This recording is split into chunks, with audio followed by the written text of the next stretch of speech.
শয়তান থেকে পানা চাই আমি শুরুতে রবের দ্বারে। আল্লাহর নামে শুরু করা হোক সব কিছু প্রতিবারে।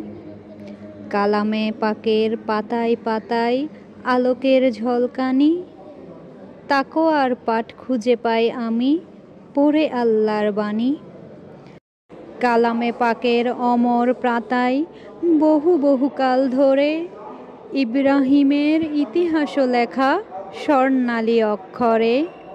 সেই ইতিহাস নজর বুলিয়ে হয়ে উঠি আগ্রহী। দেখি সেখানে নিশীথে নবীর স্বপনে এসেছিল এক ওহী। পরোক্ষ এক নির্দেশ ছিল সেই স্বপ্নের ঘোরে, আল্লাহর নামে জবে করতে আদরের পুত্ররে।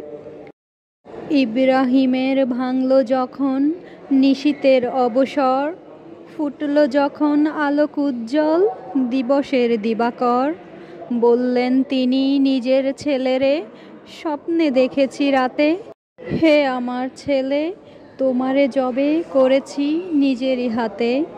আমার স্বপ্ন হৃদয়ে তোমার জাগাই কি আলোড়ন। এই স্বপ্নের ব্যাপারে আজকে কি বলে তোমার মন। বজ্র কণ্ঠে ছেলে তার বলে, বাবা গো আমার শোনো, রবের আদেশ পালন করতে গড়িমসি নেই কোনো। সবরকারীর দলেই আমারে পাবে তুমি নিশ্চয়ই। মহিমান্বিত সে ত্যাগের কথা হয়ে আছে অক্ষয়। পরের গল্প পরিচিত খুব, জানা আছে হয়তোবা। আত্মত্যাগেই পিতা পুত্রের বেড়েছিল মর্তবা। স্বপ্ন যখন সত্যি হবার দ্বার প্রান্তের দ্বারে, দু চোখ বাঁধা তলোয়ারটাও চকচকে একেবারে। পুত্র শোয়ানো পিতার সামনে কি কঠিন সেই ক্ষণ।